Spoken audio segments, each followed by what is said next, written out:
আসসালামু আলাইকুম ওয়া রাহমাতুল্লাহি ওয়া বারাকাতুহু।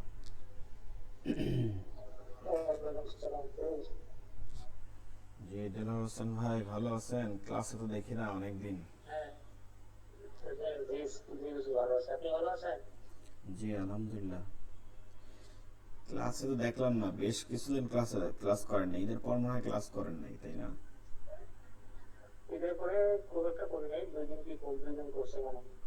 লাস্ট মনে হয় গত ক্লাসে যেটা করাইছিলাম আমার ওইটাই ছিল মেবি।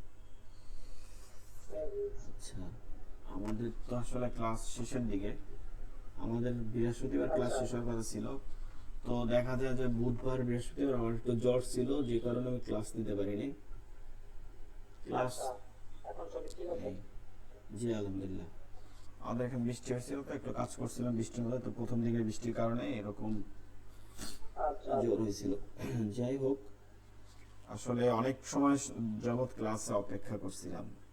এই এই যে প্রায় মানে আজকেও অনেক সময় আমি তো মানে এইমাত্র জয়েন হয়ে বের হয়ে গেছিলেন। আচ্ছা, অনেকগুলো মেসেজ দেওয়া হয়েছে সবাইকে, তারপরও কেউ জয়েন হচ্ছে না। আমরা ক্লাস শুরু করব, তেলাওয়াত দিয়া শেষ করব। আজকে ছিল যে 2 ঘন্টা ক্লাস করাবো, কিন্তু কেউ ক্লাস জয়েন হইতেছে না।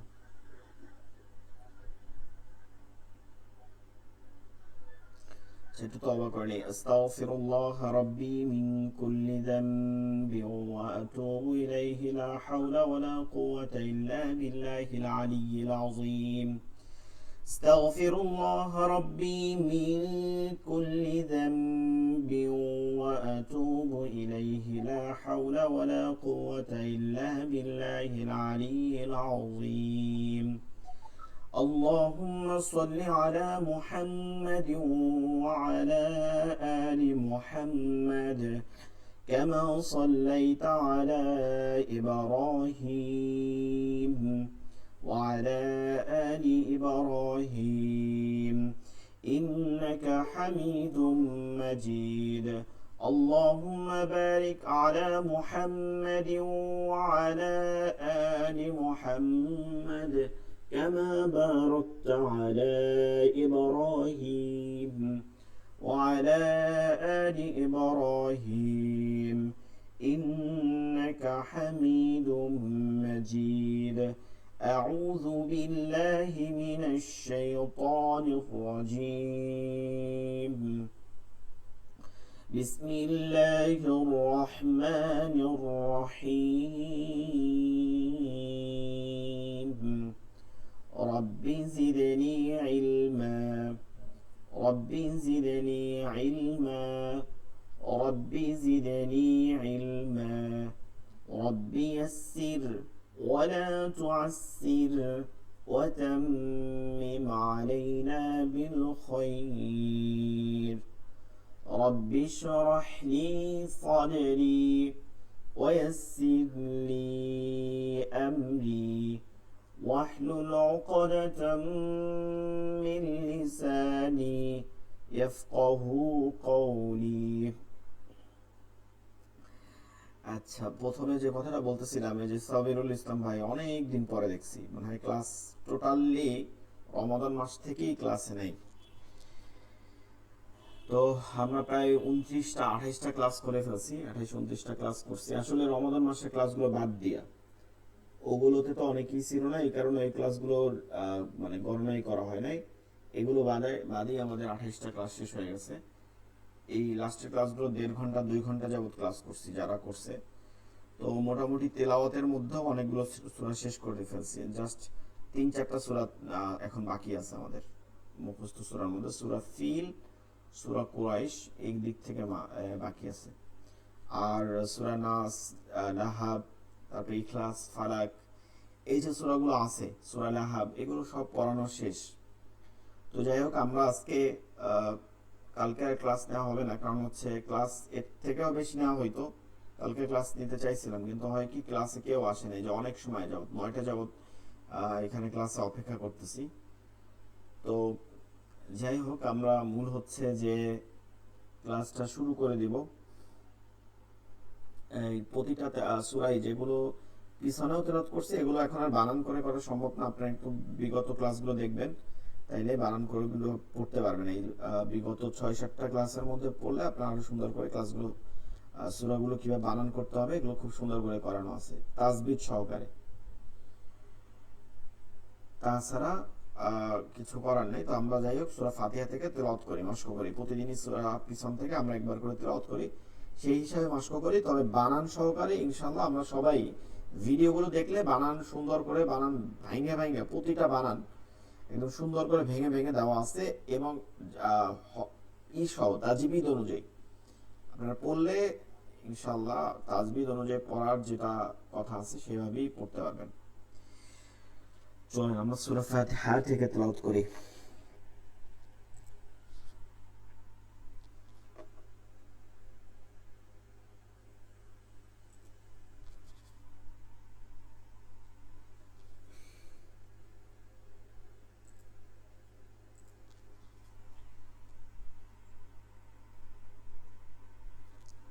আরেকটা কথা হচ্ছে যে শুধুমাত্র সূরাগুলো যে আপনাদেরকে সহকারে পড়ানো হয়েছে, মানে শুধু তেলাওয়াত পড়ানো হয়েছে তাও না, সূরাগুলো অর্থ সহকারে পড়ানো হয়েছে। তার জন্য অবশ্যই শেষ ক্লাসগুলো দেখবেন, যেমন 25, 26, 27, 28 এই 4টা ক্লাস অবশ্যই দেখবেন।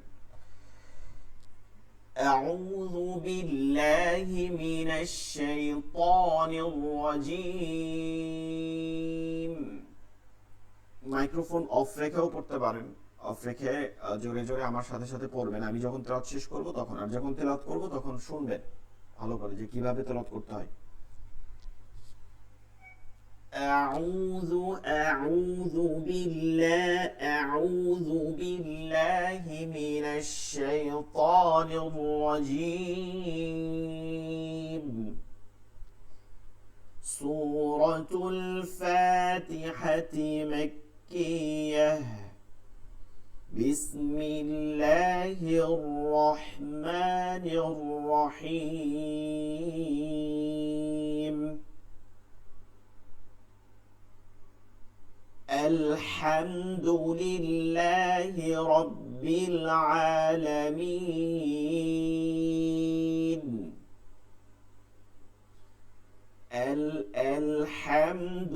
الحمد لله رب العالمين.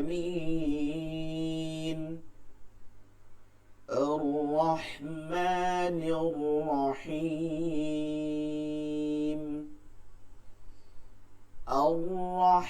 الرحمن الرحيم. مالك يوم الدين.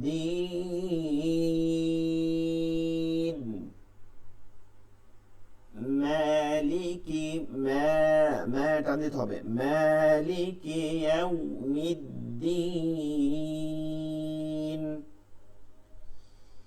إياك نعبد إياك نعبد وإياك نستعين.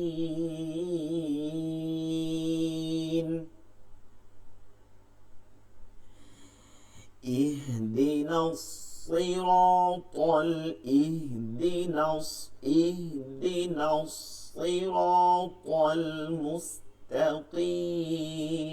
المستقيم. صراط الذين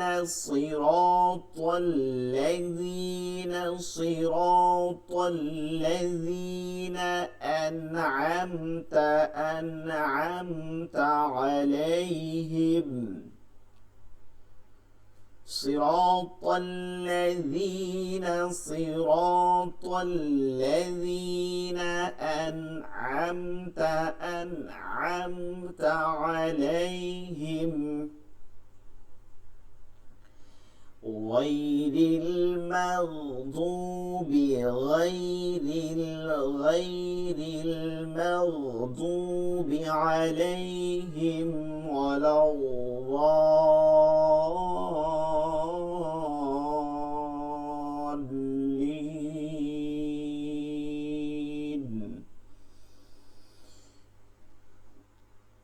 غير المغضوب بغير المغضوب عليهم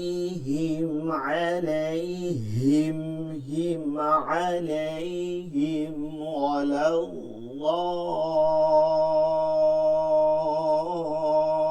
الضالين آمين।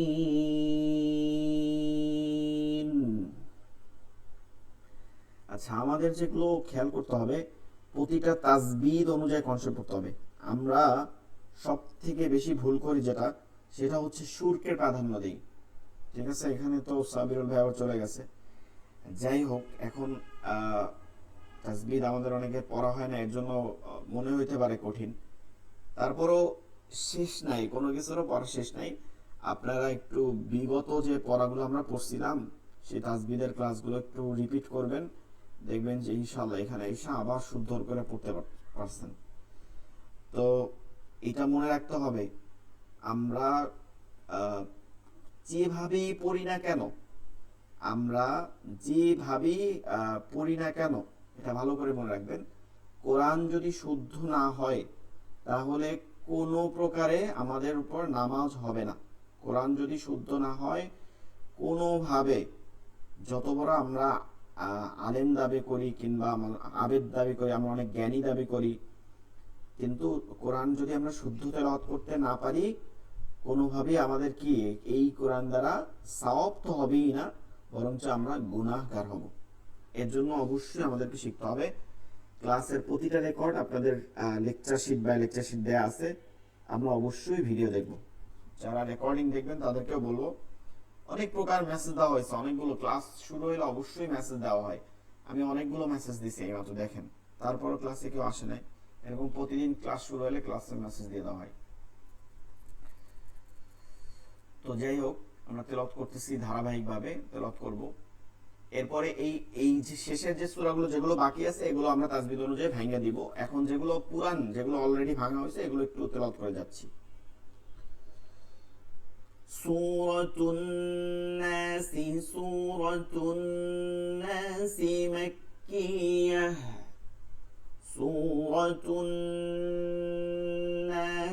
মাক্কিয়াহ বিসমিল্লাহির রহমানির রহিম। قل أعوذ برب الناس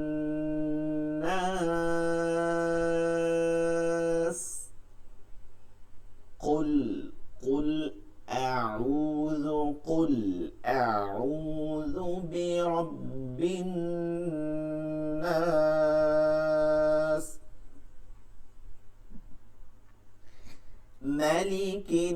মালিকিন। এটা পড়ানোর সময় বলে দেওয়া হয়েছে যে মাতে সূরা ফাতিহা টান আছে, এখানে টান নেই, এটা ভালো করে খেয়াল করব। মালিকিন নাস ইলাহিন নাস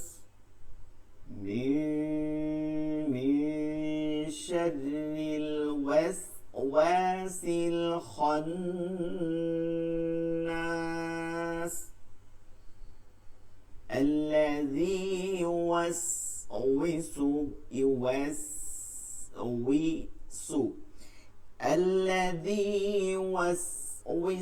في صدور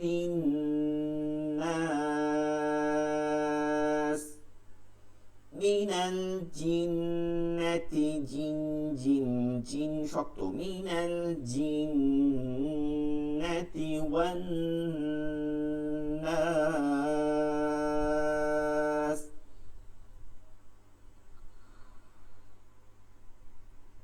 সূরাতুল ফালাক, অবশ্য আমরা এই সূরাগুলো পিছনের ক্লাস থেকে পড়বো, সবাইকে অনুরোধ করব, অর্থ দেয়া আছে, অর্থ ভেঙে কোন শব্দের কি অর্থ হবে তাও দেওয়া আছে। অবশ্যই তেলাওয়াত করব, ভিডিও রেকর্ডিং দেখে, তাতে করে সূরা অর্থ জানা হবে, তাজবিদও জানা হবে, সব জানা হবে। এবং নামাজে খুশু মনোযোগ আনার অন্যতম একটা মাধ্যম হচ্ছে অর্থ জানা। সূরাতুল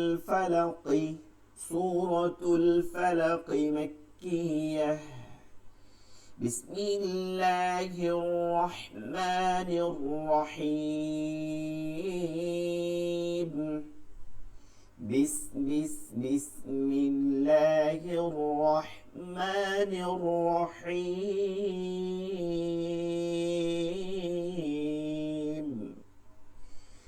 قل أعوذ برب الفلق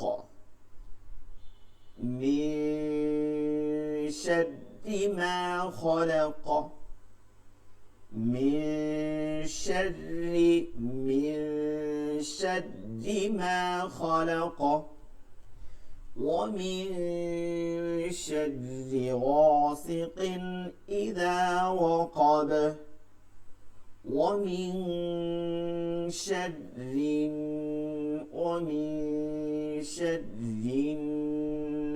النفاثات في العقد. ومن شر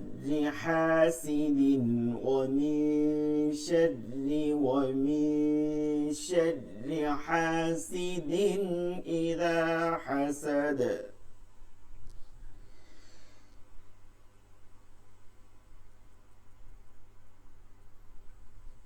سورة الإخلاص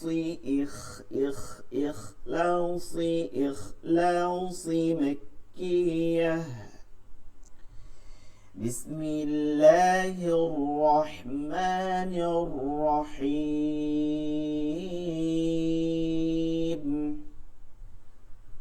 قل هو الله أحد. قل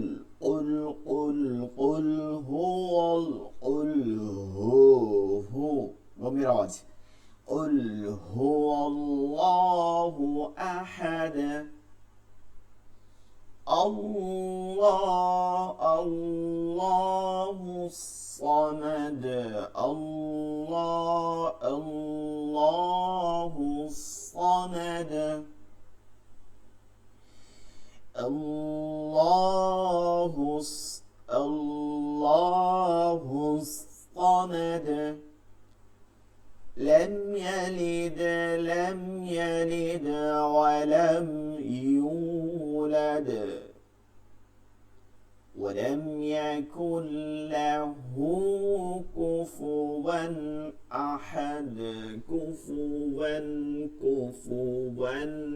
أحد.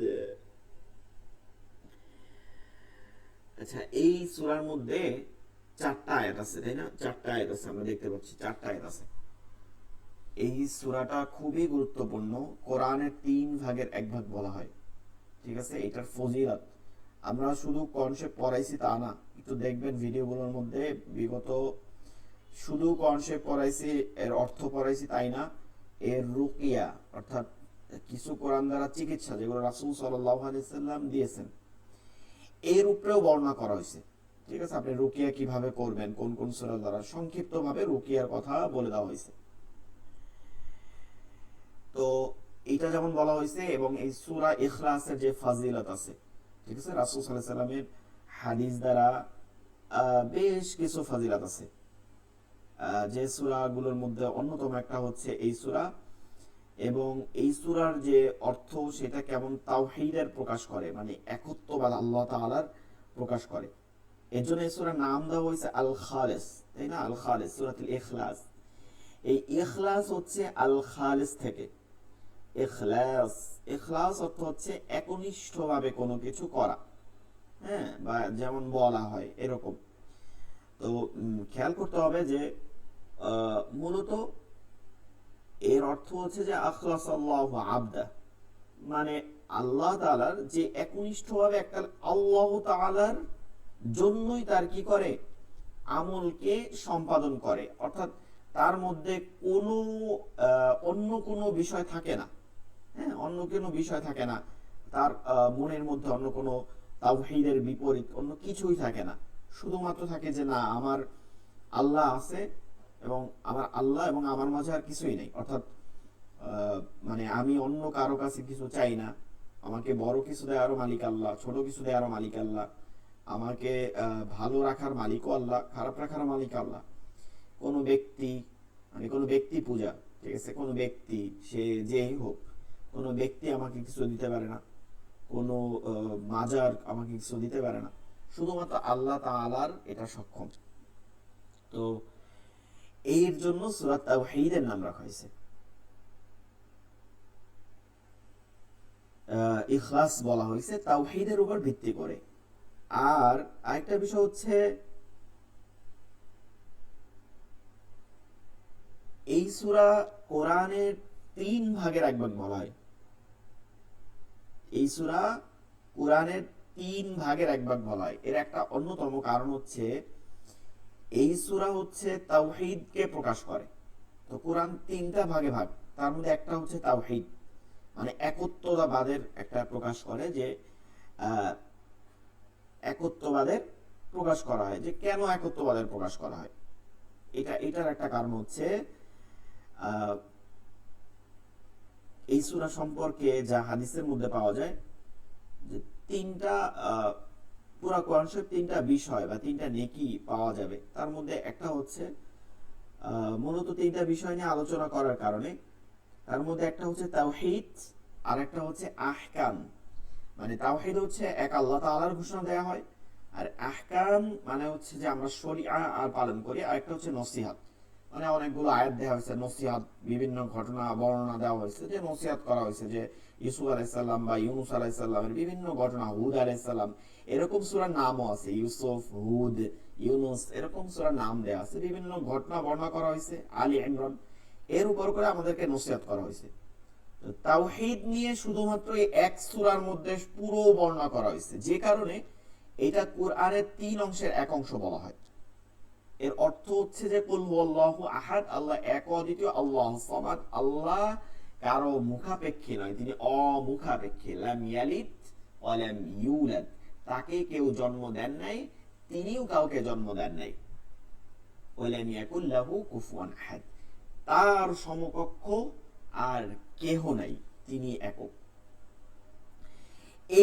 এই কথাটা যে বিশ্বাস করবে সেই ঈমানদার, সেই হচ্ছে মুত্তাকি ব্যক্তি, সেই হচ্ছে তাওহীদকে প্রকাশ করতেছে। এর জন্য একে কুরআনুল কারীমের 3 ভাগের 1 ভাগের মর্যাদা দেওয়া হয়েছে। আর সূরা ইখলাস যে একবার তেলাওয়াত করবে, সে পুরো কোরআন শরীফ তেলাওয়াতের 3 ভাগের 1 ভাগের সওয়াব পাওয়া যাবে। এটা তাফসীরের মধ্যে বলা হয়েছে, ইবনে কাসিরের মধ্যে এই কথাটা বলা হয়েছে। এরপরে আমরা আরো একটা ঘটনা পাই, যে এই কোরআনের আরেকটা মর্যাদা পাই সূরা ইখলাসের, ঠিক আছে। সূরাটি সম্পর্কে এমন ভাবে ফজিলত বর্ণনা করা হয়েছে, তার মধ্যে একটা পাওয়া যায় যে আবু সাঈদ খুদরি রাদিয়াল্লাহু তাআলা থেকে, তিনি বলছেন যে রাসূলুল্লাহ সাল্লাল্লাহু আলাইহি সাল্লাম তার সাহাবীদের বললেন যে তোমাদের কেউ কি রাতে, এই রাতের মধ্যে কোরআনের 1/3 অংশ পাঠ করতে পারেন? এটা নিয়ে একটা অপব্যাখ্যা আছে, ঠিক আছে, আমরা একটা অপব্যাখ্যা শুনতে পাই, ছোটবেলা গল্প শুনছি, এখন অনেকটা কমছে, যে ধরেন সবাইকে বলছে যে তোমাদের মধ্যে কেউ কি এরকম পড়তে পারে, তার সাথে আমার মেয়েকে বিয়ে দেবো, এই ধরনের কথাটা একটা অপব্যাখ্যা, ঠিক আছে, এই ধরনের কোনো কিচ্ছা কাহিনী নাই, এটা মনে রাখবো। এটা এক ধরনের রাসূল সাল্লাল্লাহু আলাইহি সাল্লাম বলছেন, ঠিক আছে, যে তোমরা কি কেউ কোরআনের 3 ভাগের 1 ভাগ করতে পারো, এরকম বলছে এই রাতের মধ্যে। তো এই কথা বলার পরে এটা কিন্তু সম্ভব না একজন মানুষের দ্বারা, যদি সুন্দর করে তেলাওয়াত করে, এটা অনেক কঠিন ব্যাপার। তো তখন তারা বললেন যে হে আল্লাহ রাসূল সাল্লাল্লাহু আলাইহি ওয়াসাল্লাম, আমাদেরকে এই রূপ মানে এত কঠিন ভাবে সক্ষম নই, আমরা এই সময় করতে পারবো না। হ্যাঁ, তো তখন এই মানে রাসূল সাল্লাল্লাহু আলাইহি ওয়াসাল্লাম বলছেন তখন সকলে উদ্দেশ্য করে, যে তাহলে কি তোমরা ওইটা জানো না, যে এই যে সূরাটা আছে কুল হুয়াল্লাহু আহাদ, এটা তেলাওয়াত করে বলছেন, তোমরা কি এটা জানো না যে এই সূরাটা কোরআনের 1/3 সমতুল্য, মানে 1/3 সমতুল্য, এটা সওয়াবের দিক থেকে। তাহলে তোমরা এটাকে যদি 1/3 সমতুল্য হয়, 10 পারার সমান হয়, তাহলে কি 3 বার পড়লে একবার খতম দেয়া কি সম্ভব না রাতের এক বেলায়? 3 ভাগের 1 ভাগ পড়া কি একবার সম্ভব না? এটা বুখারীর মধ্যে পাওয়া যায়, ঠিক আছে, বুখারী হাদিসের মধ্যে পাওয়া যায়। তো বিষয়টা হচ্ছে দেখেন, খেয়াল করেন, 3 বার, তাহলে একবার পড়লে 10 পারা, 3 বার পড়লে কত? 3 10 কে 30 পারা। তো এর জন্য আমরা সবাই সূরাতুল ইখলাসের আমল করব, নামাজের মধ্যে তেলাওয়াত করার চেষ্টা করব প্রায় রাকাতের মধ্যে। আর এর বলে একদম রিপিট করব না যে প্রত্যেক রাকাতেই পড়ব, এমন না। আর রুকিয়া হিসাবে সূরা ইখলাস, সূরা ফালাক, সূরা নাস পড়ব, এটা আমাদের বলা আছে, ঠিক আছে। সূরা লাহাব, গত ক্লাসগুলোতে আমরা সূরা লাহাব, যারা রেকর্ডিং শুনবেন, আনোয়ার হক ভাই, আখতারুজ্জামান ভাই, তারপরে আপনারা যারা ক্লাস করছেন, তারা অনেকেই এখান থেকে সূরা লাহাবের অর্থ তেলাওয়াত করাইছিলাম, অর্থটা বলা হয় নাই। সূরা লাহাব আর সূরা নাসরের অর্থটা একটু জানি, তারপর তেলাওয়াত শুরু করব সংক্ষেপে। সূরা লাহাব, এটা আবু লাহাব, এখানে যে বলা হয়েছে আবি লাহাব, এই শব্দের দ্বারা সূরা লাহাবের নামকরণ করা হয়েছে। আবু লাহাব হচ্ছেন হাশিমি বংশের একজন, রাসূল সাল্লাল্লাহু আলাইহি সাল্লামের এক চাচাতো চাচা, মানে হচ্ছে বংশের, কিন্তু ওই যে আমরা বলি না জ্ঞাতি গোষ্ঠী, এই টাইপের, আপন চাচা না কিন্তু। আবু লাহাব আবার আবু লাহাবের আবার স্ত্রী ছিল হচ্ছে উম্মে জামিল। তো এই সূরা হচ্ছে কোরআনের কোন সূরা, কোন আয়াত কোন নির্দিষ্ট কাফেরকে অভিশপ্ত করে, মানে অভিশাপ দিয়ে নাজিল হয়েছে নাম ধরে, এই ধরনের কোন উদ্ধৃতি পাওয়া যায় না, কেবল এই সূরা বাদে। ফেরাউন, করুন, হামান, নমরুদ, এদের নাম পাওয়া যায়, কিন্তু এদেরকে অভিশপ্ত করা হয়েছে এভাবে না, তাদের বর্ণনা পাওয়া যায় যে এরা অভিশপ্ত। কিন্তু এই সূরাটা হচ্ছে অভিশাপ দেওয়া হয়, অভিশাপ দেওয়ার সমতুল্য। আমরা যেমন বলি না তুমি ধ্বংস হও, তোমার ধন সম্পদ ধ্বংস হোক, এভাবে বর্দ দেই না, এভাবে আল্লাহ তাআলা বর্দ দিয়েছেন এই সূরার মধ্যে, আর আমরা প্রতিনিয়ত তেলাওয়াত করি আর বর্দ দিই। আবু লাহাব যেভাবে রাসূল সাল্লাল্লাহু আলাইহি সাল্লামের বিরুদ্ধে যুদ্ধ ঘোষণা করছেন, যেভাবে তার বিরুদ্ধে ষড়যন্ত্র করছেন অনারবদের সাথে মিলেও, মক্কার বাইরে যাইও, যেটা কখনো কুরাইশরা করতো না, ঠিক আছে। এটা এক ধরনের আরবদের পরম্পরার বাইরে ছিল, যে কারণে এই আবু লাহাবের প্রতি আল্লাহ তাআলা এভাবে নাজিল করছেন। আরেকটা বিষয় হচ্ছে যে আবু লাহাবের যে স্ত্রী উম্মে জামিল, সেও রাসূল সাল্লাল্লাহু আলাইহি সাল্লামকে ব্যাপক কষ্ট দিতেন। কেমন একটা উদাহরণ, যেমন রাসূল সাল্লাল্লাহু আলাইহি সাল্লামের ঘরের দরজায় তিনি ওই যে উম্মে জামিল, এই আপনার কাটা এগুলো আপনার বিছাই দিয়ে আসতো, ঠিক আছে, কাটা এগুলো বিছাই দিয়ে আসতো। তো এই উম্মে জামিলের এই কর্মকাণ্ড, এই আবু লাহাব এবং উম্মে জামিলের কর্মকাণ্ডের উপরই আল্লাহ রাসূল সাল্লাল্লাহু আলাইহি সাল্লাম কে যে কষ্ট দিবেন, এই আল্লাহ রাসূল সাল্লাল্লাহু আলাইহি সাল্লামের এই কষ্ট আল্লাহ তাআলা এমন ভাবে বর্ণনা করছেন যে কোন সূরা, কোন আয়াত এমন ভাবে নাজিল করা হয় না যে কোন কাফেরকে উদ্দেশ্য করে ওই ডিরেক্ট কোন অভিশপ্ত করা হয়েছে। শুধুমাত্র সূরাতুল লাহাবে এটা বর্ণনা করা হয়েছে। তো আমরা যখন এটা তেলাওয়াত করব, অবশ্যই তার আগে এই অর্থটা আমাদেরকে জানতে হবে। যেভাবে শাব্দিক অর্থ জানতে হবে, সেভাবে আমাদেরকে পুরো সূরার অর্থটা জানতে হবে। তখন আমরা এই নামাজের মধ্যে খুশু খুজু এটা আমরা ঠিক মতন, মানে ধ্যানের সহিত নামাজ পড়তে পারবো। তো এর জন্য আমরা অবশ্যই তেলাওয়াতের সাথে সাথে তাজবিদকে যেমন প্রাধান্য দিব, ঠিক একই রকম ভাবে অর্থকেও প্রাধান্য দিব। পুরো কোরআন শরীফ অর্থ জানা আমাদের উপরে ফরজ না, ঠিক আছে, ফরজে আইন না। কিন্তু যে সূরাগুলো আমরা তেলাওয়াত করি, এগুলো যেমন শুদ্ধ তেলাওয়াত করা ফরজে আইন, এগুলো অর্থ জানা ফরজে আইনের মধ্যে পড়ে। তো তাব্বাত ইয়াদা আবি লাহাবি ওয়া তাব, আল্লাহ তাআলা বলতেছেন ধ্বংস হোক ওই আবু লাহাবের হাত, এবং আবু লাহাব নিজে, তার হাত যেভাবে ধ্বংস হোক, সেভাবে আবু লাহাব নিজেও ধ্বংস হোক।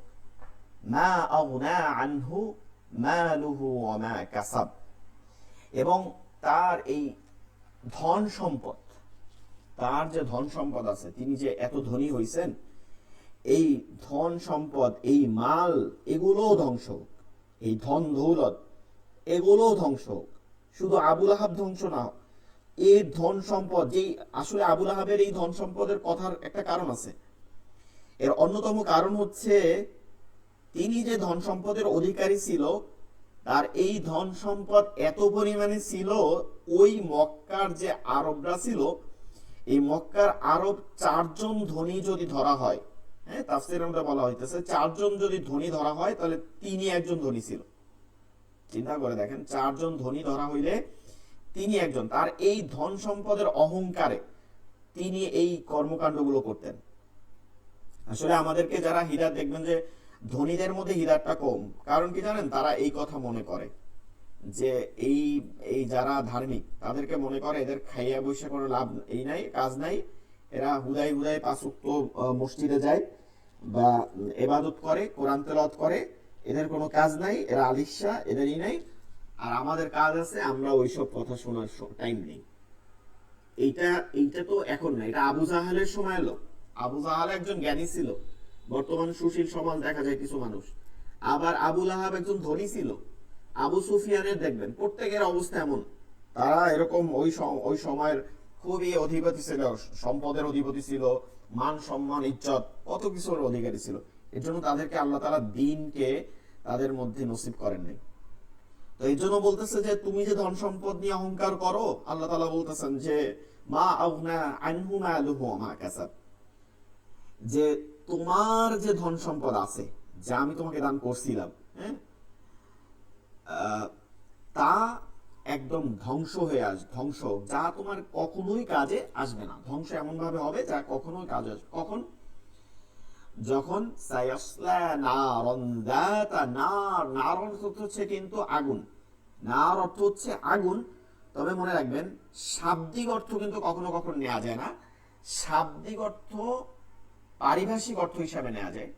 জাহান্নাম একটা স্তর, জাহান্নামের স্তর, কিন্তু 7টি জাহান্নামে একত্রভাবে বলা হয় নার, অর্থাৎ আগুনকে একত্রভাবে, আগুনের একক অর্থ হচ্ছে নার, আবার পুরো জাহান্নামের অর্থ হচ্ছে নার। ঠিক আছে, সবগুলো জাহান্নামের অর্থ হচ্ছে নার, কারণ জাহান্নামের মূল মূল কাঠামোই হচ্ছে আগুনের একটা কূপ, অন্ধকার একটা কূপ। আগুনও হবে অন্ধকার, জ্বালানি হবে মানুষ ও পাথর, কঠিন একটা অবস্থা। তো আল্লাহ তাআলা বলতেছেন যে সায়াসলা নারন যাতা লাহাব, অচিরেই কি দেখবে, সে দগ্ধ হয়ে লেলিহান আগুনে, সে অচিরেই কি হবে, দগ্ধ হবে কিসে, লেলিহান আগুন। লেলিহান আগুন কি, এখানে আগুন বলতে জাহান্নাম বোঝাচ্ছে। ওয়ামরাআতুহু হাম্মালাতাল হাতাব, ওয়া ইমরা, ঠিক আছে, কথাটা এরকম নিলে আরো সুন্দর হবে, ওয়া ইমরাআতুহু, এবং ইমরাতুন মানে স্ত্রী, আমাদের স্ত্রীকে ইমরাতুন বলা হয়, আর হু হচ্ছে আবু লাহাব। ওয়া ইমরাতুহু হাম্মালাতাল হাতাব, আর তার স্ত্রী লাকড়ি বহনকারী। এটা কেন বলছে বুঝতেছেন, লাকড়ি বহনকারী? কারণ হচ্ছে মূলত ও কি করতেন, রাসূল সাল্লাল্লাহু আলাইহি সাল্লামের দরজায় কাঁটা বসাই দিয়ে আসতেন, তারপরে রাসূল সাল্লাল্লাহু আলাইহি সাল্লামের দরজায় ওই আগুন দিতেন, এই লাকড়ি ফালাইতেন যেন কষ্ট হয়। এভাবে যত ধরনের কষ্ট দেয়া যায় সব ধরনের কষ্টের চেষ্টা এই আবু লাহাবের স্ত্রী, এই উম্মে জামিলের মতন একটা কাফের, এই কাজ করতেন। তো এর জন্য আল্লাহ তাআলা বলতেছেন যে তুমি ও ধ্বংস হোক। শেষে বলতেছেন যে ফি জিদিহা হাবলুম মিন মাসাদ, এবং তাকে কি হবে, তার গলায় আপনার এক ধরনের রশি পরাই দেওয়া হবে, এক ধরনের রশি পরাই দেওয়া হবে, যেটা হচ্ছে আপনার মানে ওই সময়টার কাল, যে সময়টা আপনার ছিল, ওই সময়কালে একদম শেষে এই কথা বলা হচ্ছে যে ওই জমানার যে বিষয়গুলো আমরা চিনি ওইগুলো বোঝানো হচ্ছে। যে ধরেন ওই সময় খেজুরের যে আছে ওগুলো দিয়ে রশি বানানো হতো, কঠিন একটা রশি বানানো হইতো, ঠিক আছে, কঠিন একটা রশি বানানো হইতো। তো ওই ধরনের রশি যেটা কষ্টকর, এই ধরনের রশি তার গলায় পরাই দেওয়া হবে, ঠিক আছে, পাকানো এক ধরনের রশি, এইটা পরাইয়া তাকে জাহান্নামে নিয়ে যাওয়া হবে। তো যাই হোক, এটা আসলে আমরা যখন তেলাওয়াত করি তখন মূল হচ্ছে যে এটার মূল হচ্ছে যে আমরা আবুল হাবকে কি করতেছি, অভিশপ্ত করতেছি। এটা আমাদের জন্য এমন কোনো কষ্ট বলা যাবে না, এটা আমাদের জন্য কিন্তু মানে ভালো যে আমরা আল্লাহ রাসূলকে কষ্ট দিছে, তার জন্য তাকে আমি অভিশপ্ত করতেছি। তো এইটা আমরা খেয়াল করব। এরপর সূরাতুন নাসর, এই সূরা নাসরটা এক ধরনের আল্লাহ রাসূল সাল্লাল্লাহু আলাইহি সাল্লাম যে সময় এমন হয়েছে যে মক্কার মদিনার জীবনেও যখন আসছে, তখন দেখা যায় যে ইসলামের যে প্রচারণা ছিল এটা খুব কম ছিল। তো মানে মানুষ দাওয়াত দেওয়ার পরও আসতো কম, দাওয়াতে গ্রহণ করতেছিল কম। তো তখন আল্লাহ রাসূল সাল্লাল্লাহু আলাইহি সাল্লামের মধ্যে একটা কষ্ট, এভাবে একটা অনুভব হয়েছে। তখন আল্লাহ তাআলা স্বয়ং এই সূরাকে নাজিল করছেন। এই সূরার সূরাতুন নাসর, যেটা নাসরুন, এর অর্থ হচ্ছে সাহায্য, সহযোগিতা। ঠিক আছে, এই শব্দটি দেখা যায় একদম সূরার শুরুতেই আছে, এর জন্য এই সূরার নামকরণ করা হয়েছে, সূরার সাহায্য হিসাবে সূরার নামকরণ করা হয়েছে। তো সূরাতুন নাসর, ইদা যা, ইদা মানে যখন, ইদা যখন, যা আসবে, নাসরুন সাহায্য, আল্লাহ আল্লাহ, ওয়াল ফাতহ এবং কি আসবে, বিজয় এবং বিজয়। যখন আল্লাহর সাহায্য এবং বিজয় আসবে, অরাআইতা, ওয়া এবং রাআইতা, আপনি দেখবেন, আপনি কি করবেন, দেখবেন। রাআইতা হচ্ছে দেখা, আপনি দেখবেন। আর নাস মানুষ, ইয়াদখুলুনা, ইয়াদখুলুনা মুজারিস থেকে, মানে প্রবেশ করবে এবং সামনেও করবে। ঠিক আছে, দুটো অর্থ, অতীতকে বোঝায় না। অতীত হচ্ছে মাজি, আর মুজারি হচ্ছে করতেছে, করবে, দুইটাই চলবে, চলমান থাকবে। ইয়াদখুলুনা, এবং তারা প্রবেশ করবে, ফি দিন, দিনের মধ্যে, ফি দিন না, আল্লাহর দিনের মধ্যে, ফি দিনিল্লাহ, আফওয়াজা, দলে দলে, দলে দলে। আপনি দেখবেন তখন যে কিভাবে মানুষ এই দিনের মধ্যে প্রবেশ করতেছে দলে দলে। ফাসাব্বিহ, আপনি অতঃপর আপনি কি করেন, ফা অতঃপর বা তখন, সাব্বিহ আপনি তাসবিহ পাঠ করেন। আপনি কি করবেন, তাসবিহ পাঠ করবেন। বিহামদি এবং হামদুন, বিহামদি, হামদুন অর্থ প্রশংসা, এবং আল্লাহর প্রশংসায় লিপ্ত হয়ে যাবেন। বিহামদি রাব্বিকা, আপনার রবের প্রশংসা। ওয়াস্তাগফির, এবং আপনি তাওবা করবেন, এবং আপনি ওয়াস্তাগফির আপনি ক্ষমা চাবেন, তাওবা করবেন, তার কাছে ক্ষমা চাবেন, তাওবা করবেন নিশ্চয়ই। ইন্নাহু কানা তাওয়াবা, তিনি তাওবা কি করবেন, কবুলকারী। এখন আল্লাহ রাসূল সাল্লাল্লাহু আলাইহি ওয়াসাল্লাম কোনো ভুল করেন নাই, তওবা তার জন্য তারপরে তাকে তওবা কেন করতে বলা হয়েছে? আসলে এইটা আমাদের জন্য উপদেশ দেওয়া হয়েছে, এক। নাম্বার দুই হচ্ছে, তওবা করার মুমিন যে ব্যক্তি, যিনি নিষ্পাপও হয়, যদি যেমন নবীরা নিষ্পাপ, তারা তওবা করার মাধ্যমে তারা কেন তওবা করছেন? আল্লাহ রাসূল সাল্লাল্লাহু আলাইহি ওয়াসাল্লাম বলেন, আমি প্রতিদিন 100 বার তওবা করি। কেন তওবা করেন বলছেন? এর মাধ্যমে তাদের ইজ্জত আরো বেশি, আরো বেশি আল্লাহ তাআলা বাড়াই দিতেন। এর জন্য তারা তওবা করতেন। চলেন তেলাওয়াতে চলে যাই।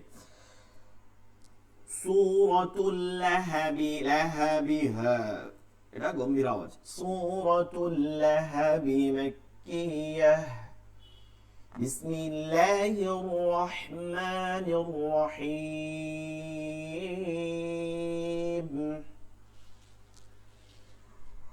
তাব্বাত ইয়াদা আবি লাহাবি ওয়া তাব্বা, ওয়া তাব্বা। আগের দিন ক্লাস করানো হয়েছে, তখন এইটা ব্যাখ্যা দেওয়া হয়েছে। প্রত্যেকটা তাসবিহ একটু দেখে নেবেন, লাস্ট ক্লাস 28 নম্বর ক্লাস।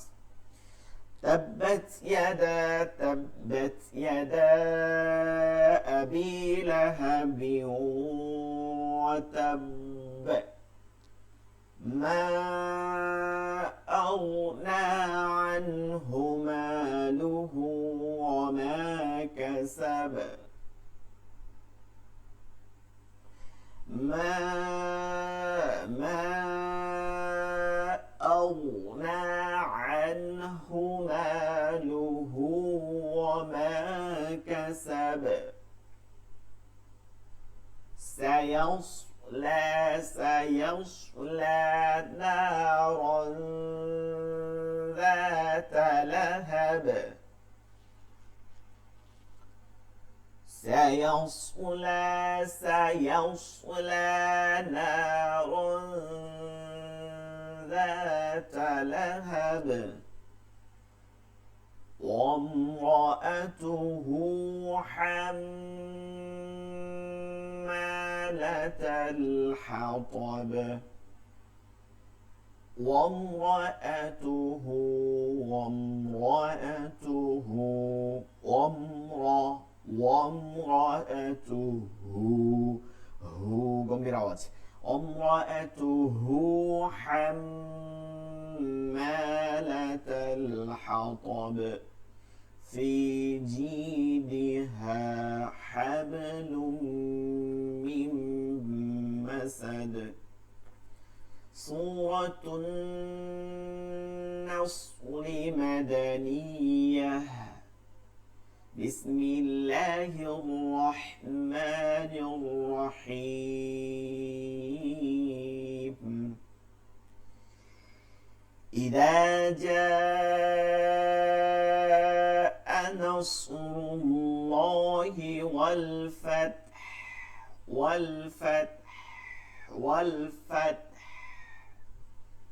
إذا جاء نصر الله والفتح ورأيت الناس يدخلون في دين الله أفواجا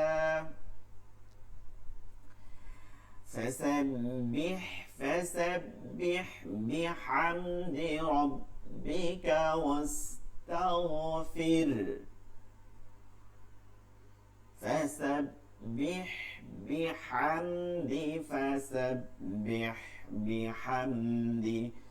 فسبح بحمد ربك واستغفر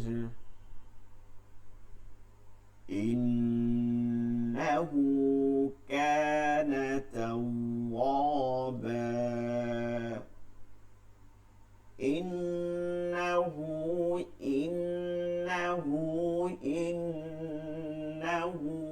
كان توابا আচ্ছা এর পরের সূরা হচ্ছে সূরাতুল কাফিরুন সূরার নামই হচ্ছে অস্বীকারীগণ একটু অর্থ দিয়ে দেখে নিই তারপর তাসবিহ অনুযায়ী পড়ব কাফিরুন মানে অস্বীকারীগণ সূরাতুল কাফিরুন এর প্রথমে আল্লাহ তাআলা বলতেছেন আল্লাহ রাসূল সাল্লাল্লাহু আলাইহি সাল্লামকে নির্দেশ দিয়ে বলতেছেন যে কুল হে নবী আপনি বলে দিন কুল ইয়া আইয়ুহাল হে আল কাফিরুন আইয়ুহাল কাফিরুন হে কাফেরগণ ঠিক আছে হে কাফেরগণ কুল ইয়া আইয়ুহাল কাফিরুন হে কাফেরগণ এভাবে আল্লাহ রাসূল সাল্লাল্লাহু আলাইহি সাল্লামকে বলতেছেন আল্লাহ তাআলা স্বয়ং আমরের সিগা দিয়ে কুল হে নবী আপনি বলুন ইয়া আইয়ুহাল কাফিরুন হে কাফেরগণ কাফিরুন জামার সিগা মানে বহুবচন একজন কাফের না সকলকে বোঝাচ্ছে কাফির শব্দের অর্থ হচ্ছে কি অস্বীকারী আর কাফিরুন অর্থ হচ্ছে একাধিক মানে সকল গোত্রকে বোঝাচ্ছে ইয়া আইয়ুহাল কাফিরুন এই সূরার মধ্যে এর মাধ্যমে আমরা এই তাফসীর যদি দেখি এর মাধ্যমে আমরা পুরো সূরার যে নামকরণ করা হয়েছে তার মধ্যে এই কাফিরুন শব্দটি দ্বারাই নামকরণ করা হয়েছে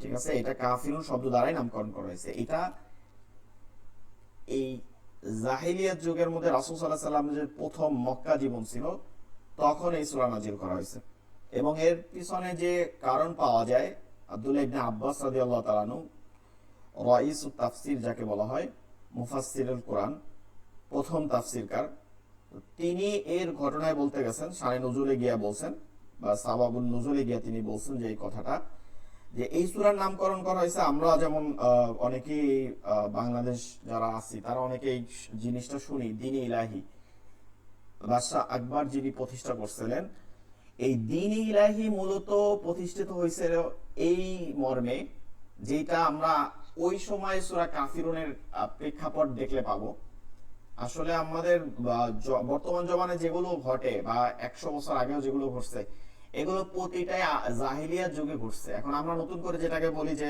দেখছো এটা আধুনিক যুগে এরকম মানুষ করে যত ইবলিসের ধোঁকা আছে এগুলো সবই একটা জমানায় ছিল হয়তো এখন ছিল নাইলে 4000 বছর ছিল 4,000 বছর আগে ছিল। এরকম করে আমরা যেগুলো দেখি এলজিবিটি বলে যেগুলো এখন প্রতিষ্ঠিত করতেছে আমেরিকা, এগুলো তো আসলে আদ সামুদ জাতিকে ধ্বংস করছেন। তো এই সূরার যে প্রেক্ষাপট সেটা হচ্ছে যে ওই সময় আবু জাহেল, আবু লাহাব, আবু সুফিয়ান সহ যারা গণ্যমান্য ছিল তারা রাসূল সাল্লাল্লাহু আলাইহি ওয়াসাল্লামের কাছে একটা প্রস্তাব নিয়ে আসছিল। দ্বীন ইলাহি যেমন বাদশা আকবর করছিল যে সব ধর্মকে মিলাইয়া একটা ধর্ম বানাইছিল, অর্থাৎ হিন্দু, মুসলিম, জৈন, বৌদ্ধ সবাইকে মিলাইয়া একটা পর্যায়ে একক করার চেষ্টা করছে। এর জন্য তিনি আবার বাংলা নববর্ষের একটা চেষ্টা করছে যে এভাবে করে যেন সবার মধ্যে ঐক্যতা বজায় থাকে। আর এইটা তো আবু জাহেল্লাই প্রস্তাব দিছিল। আল্লাহ রাসূল সাল্লাল্লাহু আলাইহি সাল্লামকে বলছিল যে মুহাম্মদ তুমি একটা কাজ করো, তোমার সাথে আমাদের কোনো বিরোধ নাই, আমরা একটা সমাধানে আসি। সেটা কি, যে ধরো আমরা একদিন ধরো তোমার এই ধর্মকে পালন করবে, একদিন ধরো আমরা সবাই মুসলমান হয়ে যাব, এক আল্লাহ ছাড়া আর কাউকে পালন করব না। আবার তুমি একদিন কাজ করবা, আমাদের যে লাত আছে, মানাত আছে, এইরকম করে যে 360টা মূর্তি আছে, তো তাদেরকে আমরা যখন পূজা করি তোমরা এরকম তুমি আবার তখন পূজা করবা। তো এতে হবে কি, আমাদের মধ্যে ভ্রাতৃত্ব সৃষ্টি হবে, আমরা একে অপরের বিরুদ্ধে দাঁড়াইলাম না। ঠিক আছে, তোমার ধর্ম তোমার কাছে থাকলো, আমার ধর্ম আমার কাছে থাকলো। তখন আল্লাহ তাআলা এই কাফেরদের উপর রাগান্বিত হয়ে, ঠিক আছে, আল্লাহ তাআলা এই কাফেরদের উপর কঠিন ভাবে রাগান্বিত হয়ে আল্লাহ রাসূলকে জানাইতে বলে দেওয়া হয়েছে। একদম আল্লাহ রাসূলকে জানাইতে বলা হয়েছে যে এটা জানাই দেন আপনি, এটা এই সম্পর্কে আপনাকে যেটা প্রস্তাব তারা দিচ্ছে এই সম্পর্কে আপনি ক্লিয়ার করে দেন, আপনি যে নবী আপনি ক্লিয়ার করে দেন। বলতেছে যে কুল, হে নবী আপনি বলুন, ইয়া আইয়ুহাল, হে আল কাফিরুন, হে কাফেরগণ, লা আ'বুদু মা তা'বুদুন, তোমরা যার ইবাদত করো, লা আ'বুদু মা তা'বুদুন, তা'বুদুন হচ্ছে ইবাদতকারী, মা যার, মা অর্থ হচ্ছে নাফি হয়, আবার মা অর্থ হচ্ছে বর্ণনাকারীও হয়, মানে যা, আমরা যেমন হু কে, আবার হু হচ্ছে যে, ঠিক সেইভাবে মা মানে যার, লা আ'বুদু, লা মানে না, এখানেও এই লা দ্বারাও নাফি, তবে এই লা দ্বারা লাম আলিফ যেটা আছে এই লা দ্বারা এমন অর্থ প্রকাশ করে যে লা কখনোই, লামে নাহি অর্থ হচ্ছে যে লাম কখনোই হ্যাঁ হয় না, সব সময় এটা না বাচক শব্দেই প্রকাশ করে। লা মানে না, আবুদু ইবাদতকারী নয়, মা তা'বুদুন যার ইবাদত তোমরা করো। ঠিক আছে, যার ইবাদত তোমরা করো আমি তার ইবাদতকারী নই, কোনোভাবেই নই, কোনোভাবেই নই, তোমরা যতই আমাকে এখানে প্রস্তাব দাও। এরপরে আবার পরবর্তী আয়াতে আবারও বলতেছেন, বারবার আল্লাহ তাআলা বলতেছেন ওয়া এবং লা আনতুম, লা আনতুম আবিদুনা মা আবুদ, এই শেষ থেকে অর্থ নিতে হবে, মা আবুদ, আবার আমিও ইবাদত মানে আমিও ইবাদত করি না। ঠিক আছে, মা আবুদ যার ইবাদত তোমরাও করো না, লা আনতুম আবিদুনা তোমরা যার ইবাদত করো, মানে আমি যার ইবাদত করি তার ইবাদত তোমরাও করো না। আমি যেভাবে তোমার ইবাদত করি নই তোমাদের ঈশ্বরের, তোমাদের এই মূর্তি পূজা করো, তাদের ইবাদত যেভাবে তোমরা মানে তোমরা করো আমি করি না, ঠিক তেমনি ভাবে আমার আল্লাহর ইবাদত তোমরা করো না। ওগুলো দেখানো, নাটক করো তোমরা, তোমরা চাচ্ছ নাটক করতে, আসলে মেইন কোনো উদ্দেশ্য নাই, তোমাদের তাওহীদের কোনো উদ্দেশ্য নাই। ওয়ালা আনা আবিদুম মা আবাদতুম, ওয়ালা আনা, আবার আল্লাহ তাআলা বলতেছেন যে বলে দেন আর তোমরা যার ইবাদত করো আমি তার ইবাদতকারী নই। আবারও বলতেছে আমি কিন্তু তার ইবাদতকারী নই, আবার ওই আয়াতকে আবার রিপিট করতেছে। এর আগে যেটা বলছে ওলা আনতুম আবিদুনা, মুসাব্বার আয়াত বলে, একই আয়াত দ্বিতীয়বার রিপিট করা, ওলা আনতুম আবিদুনা মা আবুদ, আর আমি যার ইবাদত করি তোমরা তার ইবাদতকারী হবে না। যতই বলো যে তোমরা ইবাদতকারী করতে মানে ইবাদত করবে একদিন, আসলে এটা হবে না, তোমরা তো শিরিক করতেছে। শেষে গিয়ে আমাদের তাফসীর মুফাসসির কান, আমাদের যেমন বাংলাদেশি মুফাসসির অনেক আছে, ঠিক আছে, অনেক বাংলাদেশি মুফাসসির আছে যারা এমপি মন্ত্রী, বিভিন্ন দলের এমপি মন্ত্রী মুফাসসির কান যারা আছে না, তারা এইটা প্রায় বলে, আমাদেরকে ভুল বোঝায়। আসলে আমি কিন্তু ধার্মিক মুসল্লি তাদেরকে বলতেছি না, আলেমদেরকে বলতেছি না, বুঝতে পারবেন যারা এটা দেখতেছেন। লাকুম দীনুকুম ওয়ালিয়াদিন, ধর্ম যার যার, উৎসব সবার, লাকুম দীনুকুম ওয়ালিয়াদিন, আসলে এটা অর্থ না, অর্থটা হচ্ছে লাকুম দীনুকুম ওয়ালিয়াদিন, লাকুম দীনুকুম, তোমাদের জন্য তোমাদের দিন, লাকুম তোমাদের জন্য, ওয়ালিয়া দিন, লাকুম দি নুকুম, দি নুকুম তোমাদের ধর্ম, দিন নুকুম তোমাদের ধর্ম তোমাদের দিন, আর ওয়ালিয়া দিন আর আমার জন্য আমার দিন, ওয়ালিয়া দিন আমার জন্য আমার দিন। এর অর্থ তাফসীরকার বলতেছেন যে এর মানে হচ্ছে যে তোমার কর্মফল, তোমার যে ধর্ম, তার যে তোমার যে কাজ, সেই কর্মফল তুমি পাবা কিয়ামতের দিন, আর আমি যা করছি তার কর্মফলের আমি পাবো। ঠিক আছে, আমি যে শিরিক করি না এর কর্মফল আমি পাবো। তো এইটার অর্থ প্রথমে দেখলে দেখবেন যে শিরিককে না বলছে, কিন্তু আমরা তাফসীর করতেছি শিরিককে উৎসাহ করে বলতেছি। তো যাই হোক, আল্লাহ মাফ করুক, আমরা তেলাওয়াতে চলে আসি। কুল, কফ লাম পেশ, কুল, কুল এটাকে ভারী রাখতে হবে। কুল, কুল কফের উচ্চারণটা আমাদের হলক থেকে, যেখান থেকে জিহ্বার গোড়া এবং হলকের গোড়া আগা থেকে উচ্চারণটা করতে হবে, শেষ থেকে। কুল, ইয়া খারা জবর এক আলিফ টেনে পড়তে হয়, আমরা জানি মাদের হরকত। আবার আইয়ু সামনে লম্বা হামজা থাকার কারণে ইয়া আইয়ু, ইয়া আইয়ু, ইয়াতে তিন আলিফ টান দিতে হবে, মাদে মুনফসিল। আইয়ুহাল কাফিরুন, এইটাও হচ্ছে কাফিরুন, এটাও তিন আলিফ টান দিতে হবে, মাদে আরজি, মাদের হরফে আমের হরফে ওয়াকফ থাকলে মাদে আরজি তিন আলিফ টেনে পড়তে হয়। এইগুলো সব তাজবিদ পড়ানো আছে, হঠাৎ করে আমি শিখাচ্ছি না কিন্তু, আর বানানগুলো মোটামুটি পিছনের ক্লাসগুলোতে আছে, দেখবেন। এরপরে লা, লাম খালি আলিফ জবর লা, এটা হচ্ছে মাদের হরফ, জবরের বাম পাশে খালি আলিফ, দেখেন এটা খারা জবর মাদের হরকত, এটা মাদের হরফ। এরপর হচ্ছে লম্বা হামজা, এটাও লম্বা হামজা আছে, এখানেও দেখেন লম্বা হামজা। লম্বা হামজা কাকে বলে? আলিফে জবর জেরো পেশ থাকলে ওটাকে হামজা, লম্বা হামজা। আবুদু, এখানে তিন আলিফ টানতে হবে, মাদ্দে মুনফাসিল। মা এক আলিফ টানতে হবে, তাবুদুন, এটা মাদ্দে আরজি। এই একই রকম, একই রকম মাদের হরফ আমের হরফে ওয়াকফ থাকলে। ওয়াও জবর ওয়া, লাম খালি জবর ওয়ালা, এটা মাদের হরফ, এটার মতন। এরপরে আনতুম, সামনে লম্বা হামজা আছে, এর জন্য এটাকে তিন আলিফ টানতে হবে, ওয়ালা আনতুম। নুনে গুণা করতে হবে, কারণ নুন সাকিন, জজমালা নুনকে নুন সাকিন বলে, দুই জবর দুই জে দুই পেশকে তানবিন বলে। নুন সাকিন ও তানবিনের পরে তাসা, জিন, লাল, লাল, ঝা, সিন, শিন, সাদ, দাদ, তা, যা, ফা, কফ, কাফ, এগুলো ইকফা বলে। নুন সাকিন তানবিনের পরে ইকফা হইলে গুণা করে পড়তে হয়, এগুলো বলে ইকফা। এগুলো টেকনিক আছে মুখস্থ করার, সব শেখানো আছে। দয়া করে পিছনের লেকচার শিট গুলো, ভিডিও গুলো দেখবেন আপনাদের প্লে লিস্টের। গুন্না, ইকফা গুন্না, এই হরফগুলো মুখস্থ রাখার বিষয় একটা টেকনিক আছে, বলে দেই। তাওসাউ জিমুদালো, এভাবে পড়াইছিলাম, মনে আছে কিনা? তাওসাউ জিমুদালো, দালুজা, সিনু শিনু, সতদত, তাওজাও, ফা, কফ, কাফ। তো এই হরফের মধ্যে তা আছে, এর জন্য ইকফা গুন্না করে পড়তে হবে। আবিদুনা, আবিদুনা এক আলিফ টানতে পড়তে হবে। মা আবুদ, দালে জজম হবে, দালে জজম হবে, জজম আছে, জজম হবে না হইলেও। তো তখন দালটা যেহেতু কলকলার হরফ, এর জন্য কলকলা করে পড়তে হয়। কলকলার পাঁচটা, কফতা বাজিন্দার, এই পাঁচ হরফে জজম হলে কলকলা করে পড়তে হয়। ডিটেইলস ক্লাস আছে বিগত ক্লাসে। ওয়াও জবর ওয়া, লাম খালি জবর লা, ওয়ালা এক আলিফ টান দিতে হবে, এরপরে ওই যে আবার লম্বা হামজা, এর জন্য এটাকে তিন আলিফ টানতে হবে, মাদ্দে মুনফাসিল। তিন আলিফ টানের দুই প্রকার কিন্তু এগুলোর মধ্যে আছে। এরপরে নুন খালিলের জবর না, আনা, হামজা জবর আ, নুন খালিলের জবর না, আনা, এটা মাদের হরফ, এক আলিফ টেনে পড়তে হবে। কিন্তু মনে আছে কিনা বলছিলাম, আনা শব্দ যেগুলো আমি প্রকাশ করে, এগুলো কখনোই টানা যায় না, আরবরা এগুলো টানে না, এবং 68টা শব্দ আছে এই আনা, লম্বা হামজা দ্বারা আনা।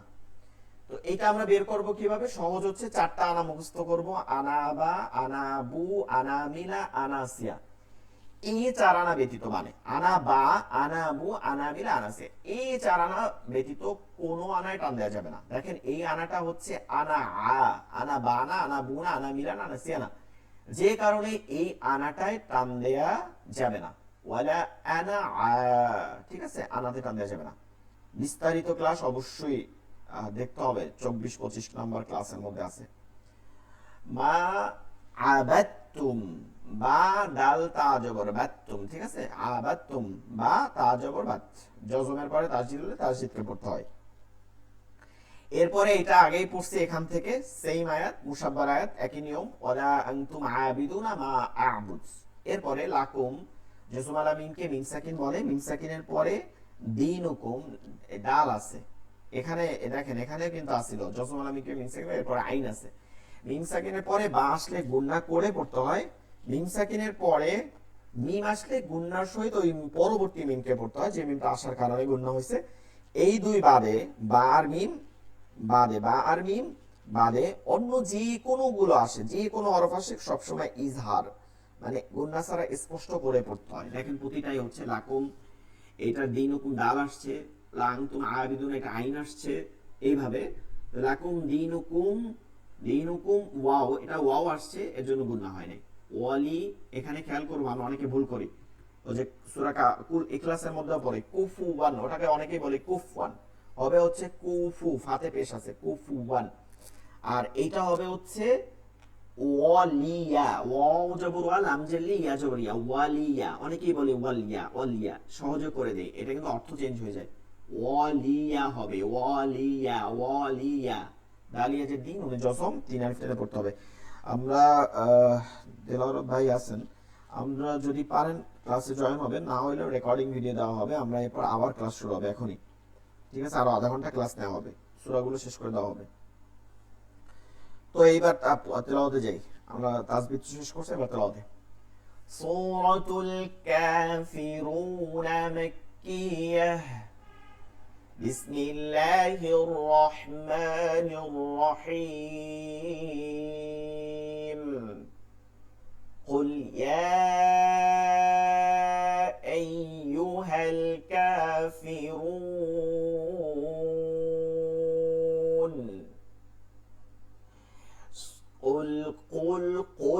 قل يا أيها الكافرون،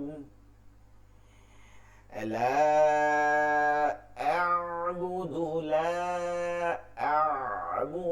ما تعبدون،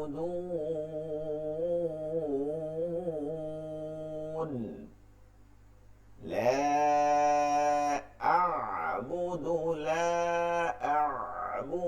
ما تعبدون، ولا أنتم عابدون ما أعبد،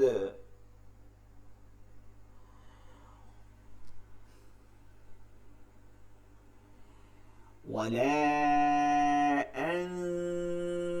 أنتم عابدون ما أعبد، ولا أنا عابد ما عبدتم،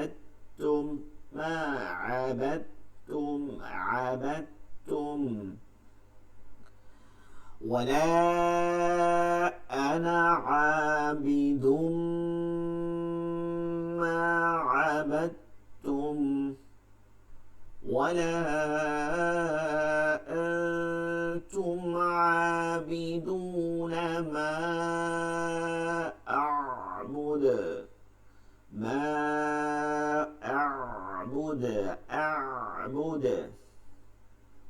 لكم دينكم ولي دين،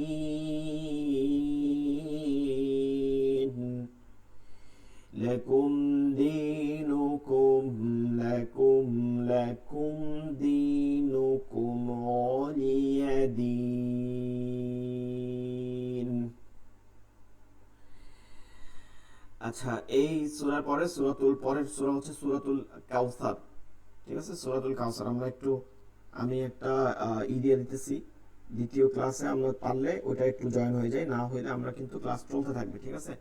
ওইটা জয়েন হয়ে যায়, আপনাদের একটা লিংক দিয়ে দেওয়া হইতেছে, যেহেতু এটা মাত্র 4 মিনিট ক্লাস আছে, কেটে যাবে মধ্যে,